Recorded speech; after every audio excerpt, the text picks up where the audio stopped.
నమస్తే, నేను మీ journalist Madan Mohan. Madan news channel నుండి నిరంతర సమాచారాల కొరకు ఇప్పుడే సబ్స్క్రైబ్ చేయండి. నమస్కారాలు. ఈరోజు ఆంధ్రప్రదేశ్ చరిత్రలో ఒక చారిత్రాత్మకమైనటువంటి దినంగా మిగిలిపోతుంది.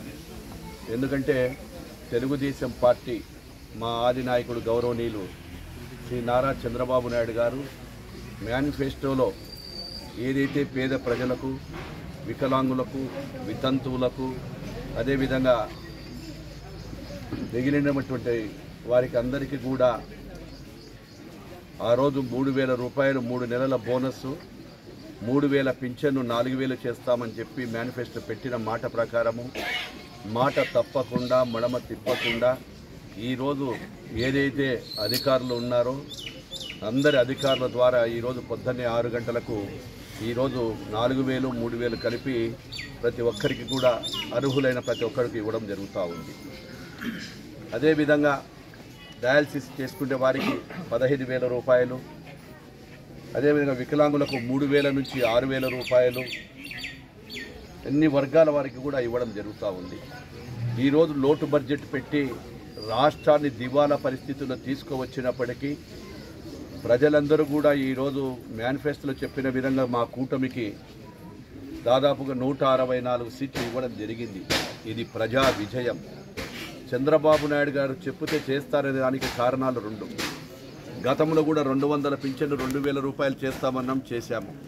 అదేవిధంగా ఏదైతే వితంతులకు కానీ, మైనార్టీలకు కానీ, పేద ప్రజల సంక్షేమం కోసం సంక్షేమాన్ని కూడా ఒక కన్ను, అభివృద్ధి ఒక కన్ను అని చెప్పి మేము చేయడం జరిగింది.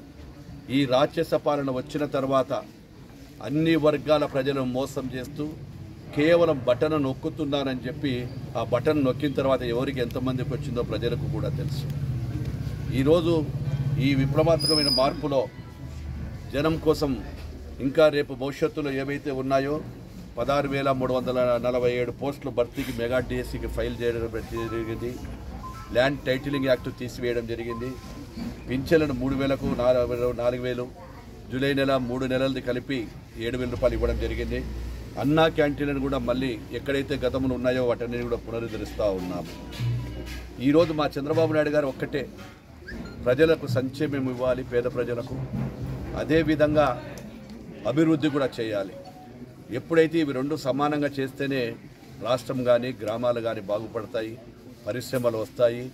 ఈరోజు వాళ్ళు చేసిన దుర్మార్గాల వలన గత ప్రభుత్వం చేసినటువంటి 151 సీట్లు ఇస్తే తీసుకున్న మరుక్షణమే వాళ్ళు విధ్వంసానికి దిగి ఆ రోజు ప్రతి చోట కూడా ఈ యొక్క ప్రజావేదికను కూల్చడం కావచ్చు, అన్ని వర్గాల అదేవిధంగా అధికారులకు మోసం చేయొచ్చు, ప్రజలను మోసం కూడా చేస్తూ మోసగించినారు. కాబట్టి ఈరోజు ఇన్ని వేల లక్షల మంది, కోట్లాది మంది కూడా కూటమికి ఈరోజు ఇన్ని సీట్లు ఇవ్వడం.